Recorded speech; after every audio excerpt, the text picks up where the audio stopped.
Welcome back to Better Off Bald, Alive in 147 Days. I am your host and storyteller, Andrea Wilson Woods. Whether you're watching the video or listening to the podcast, I really appreciate you tuning in. And this is the first episode that I have filmed since the video series and podcast series has gone live.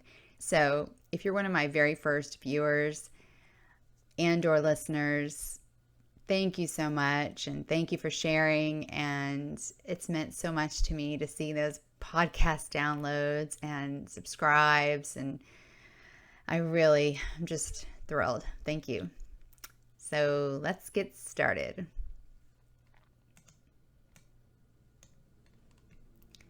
Days 41 through 44, Monday through Thursday, June 25th through the 28th, 2001. 3 smiley faces, i.e. bowel movements. Every fucking moment after this cancer is dead, I am going to be alive. I'm going to every fucking weekend show I can afford. I'm going to theme parks and swimming pools, taking hiking trips and camping adventures. I'm going to mingle with club goers. I'm going to be friends with Mr. Navarro, and Jane will play a private show in my living room. I will be reborn. I will fight this, pills and all, and it will not kill me. I will be drop dead gorgeous, even if I don't have hair. I will help people who have to go through this. I will be amazing and impossible to avoid. All of this shit is temporary. Pain is not real. Cancer does not survive in me. Adrian's journal entry dated June 28th. 2001. Adrian's blood counts recovered quickly, but the numbers are not as high as before. In 3 days, the Nubigen does its job, shooting her WBC and ANC through the roof. However, her hemoglobin remains low. What did the nurse say in our parent orientation class? If the hemoglobin is 9 or below, or in that range, I realize Adrian will need a blood transfusion soon. I decide not to ask the doctors about it. The less time Adrian spends at the hospital, the better. I receive an unexpected phone call. A producer I know from a previous job is working on a new version of the game show Card Sharks. She offers me a spot as a contestant. I agree to do it because the grand prize is cash, up to $50,000. The numbers dance in my head as I think of all the possibilities. Fly to another country to get Adrian different drugs. Travel to Ireland so Adrian can see real sheep. Hire Dave Navarro to jam with Adrian at our house. Maybe even find a cure. With Jared watching Adrian, I leave early in the morning to go to the studio. The production assistant, PA, shows us old episodes of Card Sharks and gives us a tour of the set. Then we wait. I brought one of my many cancer books to read. Someone asked about the book. I tell him about Adrian. What's the prognosis, he asks. My lower lip trembles. Why do people ask that question? If the prognosis were good, I would have told you already. Not great, I say as I turn back into my book. By lunchtime, we have not taped a single episode. The PA apologizes. First day, she says, some technical difficulties. By 2 o'clock, 2 people from our small group are selected to be contestants in the first taping. We watch on a monitor. Similar to the card game War I played as a kid, Card Sharks is mostly luck mixed with a little strategy. Is the next card going to be higher or lower? Asked the host. The audience screams, higher! Winning this game will be the easiest thing I've done all week. All I have to do is count the cards. I'm more competitive than anyone I know. Mother stopped playing card games with me because she said, you play too much like your father, out for blood. Isn't that the point? To win? At a holiday party a few years ago, my team demolished the other team in what was supposed to be a friendly game of taboo. Jumping up and down, I taunted the losers. We killed you guys. Killed. No one in that group ever played taboo with me again. The next two people are called in for the second taping. I watched the clock. Past 3. We're running out of time. We were supposed to be done by 4. At 4:45, the PA rushes in. I'm sorry, guys. We're out of time. You've got to be kidding me. Out of time, I say? I spend the entire day away from my sick child, and all you can say is we're out of time? The PA looks contrite. Oh, you can definitely come back for the next taping on another day. Don't worry, you'll be on the show. You think I would come back and waste another day waiting to be on this show? Forget it. Fuck you for wasting my time. My shoes slap against the thin carpet as I stomp down the stairs. I know it's not the PA's fault. She doesn't understand. All I can give Adrian is my time. Neglect, to give little attention, to leave unattended. The older Adrian got, the less time our mother gave her. By age 6, she ran wild around their neighborhood, playing in the nearby woods, hiding in the gutters, and swimming unattended in the community pool. I taught Adrian how to swim after seeing a special on a news show. Maybe it was 60 Minutes. With her diapers soaking up every ounce of water, a 14-month-old Adrian kicked her feet and breathed underwater like the show said she would. Since she was a natural fish, I'm sure our mother never worried about her swimming alone. Mother forgot. Fish swim fast to get away from predators. Adrian told me about their neighbor, a man named Mark. He approached her in the swimming pool. He was probably friendly at first. When I pushed Adrian to describe him to me, all she said was he wasn't too young or too old. He touched her on more than one occasion, and she knew it wasn't right.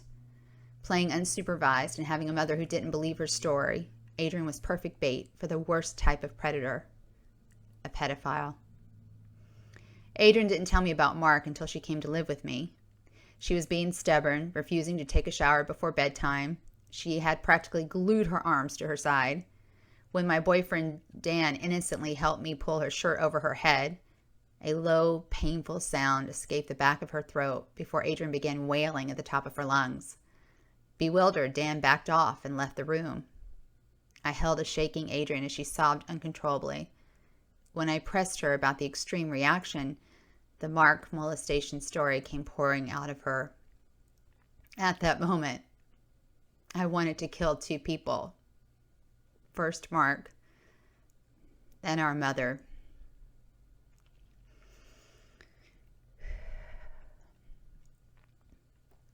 A letter from the Social Security Administration arrives in the mail. Last week, I was approved to be the payee for Adrian's Social Security check, and the first deposit of $672 will hit her savings account on July 1st. Even though the money is legally hers, it doesn't feel real yet. Adrian reads the letter. $672? Wow! We've never had money before. It's your money, kiddo, but you can only spend it on food, clothing, or medical stuff not covered by insurance. We have to keep track of every penny. You mean I can buy new clothes? She smiles. Yeah, you sure can. I smile too. Damn mother. I've sewn the tear in Adrian's favorite black pants at least 2 times because I couldn't afford to buy her a new pair.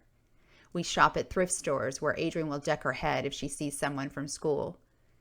Now if Adrian needs something, she can get it with her own money. I should have realized when we got a letter, our mother got one too, telling her the money train has stopped. When the phone rings a few days later, I am unprepared for her nastiness. She doesn't bother to say hello. So you found out, Mother says, snarling the word found. That's all you have to say? I did nothing wrong. I got Adrian's money. I was saving it for her. The hell you were. You stole her money. How does it feel stealing from your own daughter? That's my money, Andra. My money. I did nothing wrong. Then the obscenities begin. Once again, I talk over her, but I doubt she hears my goodbye over her own voice. I hang up. Adrian looks over at me from the chair. Mother, she asks. Yep. Don't worry, sissy. She won't call back. I nod as I grit my teeth. Was it worth it, Mother? I wonder how much our love is worth. Despite feeling nauseated in the morning, on Tuesday, Adrian wants to get out of the house. First, we go to Victoria's Secret, VS, to buy her a new bra. Adrian will finally have a nice, expensive bra that fits her properly. The saleswoman helping us seems to ignore Adrian's almost bald head, pale skin, and hollow eyes. Adrian explains she needs extra room to tuck her central line into her bra. The woman nods as if she hears this request all the time. Adrian walks out swinging the characteristic pink VS bag, which holds her new convertible strapless bra wrapped in pink tissue. We eat lunch at Krabby Bob's, a local seafood restaurant near the Burbank Mall. For the first time, Adrian and I decide to eat crab legs. We both love crab meat, but we've never ordered crab legs before. What are these for? I ask when the waitress hands us plastic bibs. Trust me, you're going to need them, she says. When our food arrives, Adrian giggles. How are we going to eat all this, sissy? The oval-shaped platter is filled with mashed potatoes and steamed mixed vegetables with a side of hush puppies. The crab legs lie on top, begging us to eat them first. Hold on, says our waitress. I'll be right back with your bucket. Adrian grabs a crab leg and stares at it as butter drips down her bib. How do we eat this? She asks me. I have no idea. I look at the tool between our plates. I remember Julia Roberts' character in the movie Pretty Woman when she tries to eat escargot and it goes flying off the table. I look around. The restaurant is almost empty, but I don't want to make a scene. Then the waitress brings the bucket. Look, we've never done this before. Can you show us how to eat crab legs? Oh, sure. The waitress demonstrates how to use the tool to crack open the shell. Some people just suck the meat out, but you can pull it out too, like this. She shows us how the small fork is designed to grab the thin piece of meat. She tells us to toss the shells in the bucket. Adrian dives in, mastering the art of eating crab legs on her first try. Even as we're having fun tackling our lunch, I watch her closely. Adrian has not been in any pain today, but too much food causes heartburn. I push her to eat some vegetables so she will be able to go to the bathroom later. She knows why I'm doing it, but we don't talk about it. Instead, we relish this moment, eating crab legs together for the first time, making a huge mess on the table and ourselves. I ignore the pain in my heart, caused not by food, but a deep feeling. This may be the first and last time. The one and only time. There may be no next time.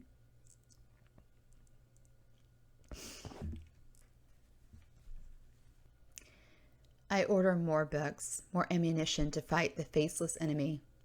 I choose American Cancer Society's Consumer Guide to Cancer Drugs, Dr. Rosenfeld's Guide to Alternative Medicine, and Cancer Clinical Trials, Experimental Treatments and How They Can Help You. The other books I read taught me what liver cancer was. These books will teach me how to beat it, kill it. I'm playing the most important game of my life. Although not as competitive as me, Adrian also plays to win. She beat our brother Aiden at Monopoly when she was only 10. He was 21. I was so proud of her. Then I remember the name of her website where I now post updates about her progress. Adrian kicks cancer's ass. Yeah, she's out to win. She's the one who saw a TV commercial for Cancer Treatment Centers of America and wrote down the number, not me. I called, but when I discovered both centers were out of state, Adrian dismissed the idea. She refuses to be away from her family and friends. We must stay in LA, she said. Adrian won't let cancer win. Fuck you, no change. Diana visits Adrian every week, even though their therapy sessions have ceased. Whether we're at the hospital or at home, Diana makes time for Adrian and me. I tell her about Adrian's low-grade fevers every night this week, while Adrian focuses on our upcoming trip to Arizona. We are leaving on Friday, if the doctor says it's okay. After 18 months of therapy, Diana seems certain Adrian's desire to commit suicide had waned, even if she was still somewhat depressed. I asked Adrian if she still wanted to keep seeing her psycho doctor. Sure, I like Diana. It's nice having someone to talk to. So Diana remains in our lives. I remind Diana about the Christmas tree incident of 1998. Adrian and I had a huge fight. I wanted a particular tree in the lot, a tall, noble fir, perfectly shaped like a cone. Adrian didn't like it, and John didn't care. We finally agreed I would select the tree, but Adrian would decide how to decorate it. However, when she placed the large round ornaments near the top, I cringed. I corrected her. The round ornaments should go from smallest to largest from top to bottom. Adrian snapped at me. Sissy, we had a deal. I get to do it my way. Now, butt out. John backed her up. You did make a deal. Just let her decorate the tree already. I hated our tree that year. The Christmas tree incident almost ruined our holidays. Afterward, I asked Diana in one of our few family sessions how we could have handled it better. Her solution was simple. Give Adrian her own tree for her own room the following year. Adrian loved the idea. I don't know why we didn't think of it ourselves, but sometimes an objective professional opinion is what a family needs.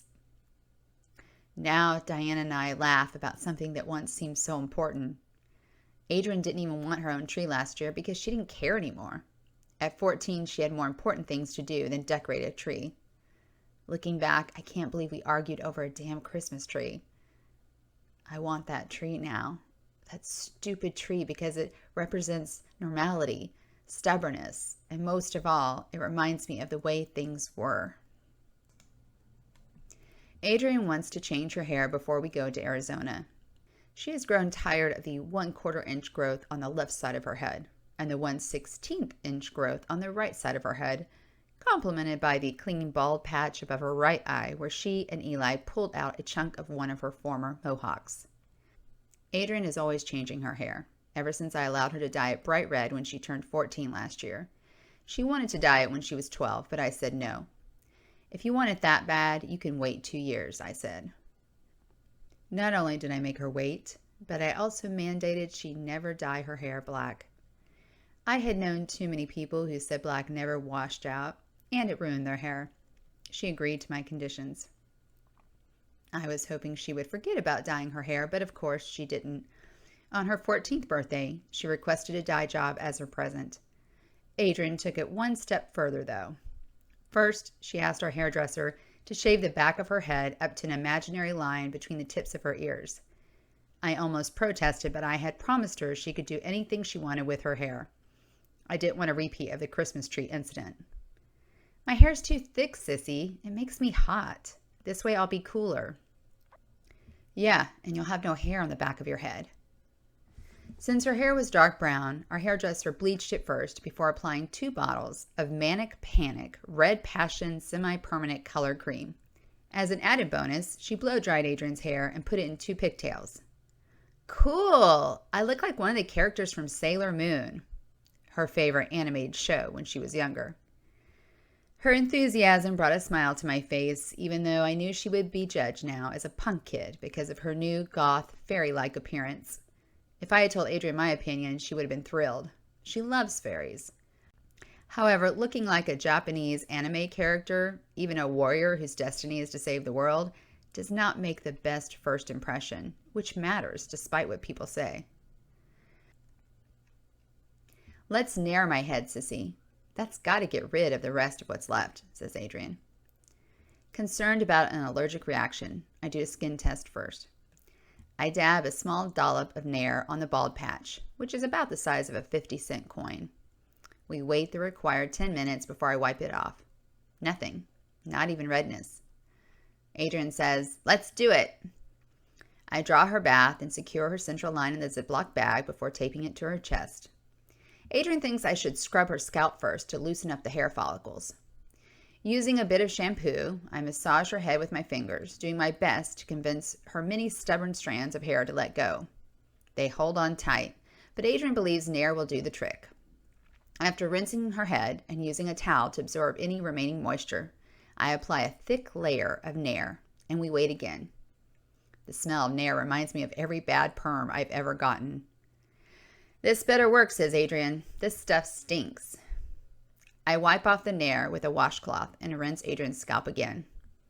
Well, you still have hair, kiddo. You must be the only cancer patient who ever wants her hair just to go ahead and fall out, but it won't. Damn, I thought that would work. I let the cuss word go, even though Adrian knows I prefer she not use that language around me. Keep me in denial, I said to her once. I don't want to hear it. I don't forbid her from swearing because then I would be a hypocrite. Driving in traffic, the words coming out of my mouth, move your ass, motherfucker, don't set the best example. Moreover, I believe deeming words unspeakable only gives them more power. Besides, I was thinking the same thing. Damn, I thought the nair would work.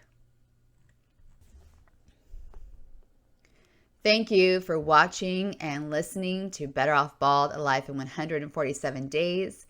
Please subscribe to my channel and stay tuned for the next episode.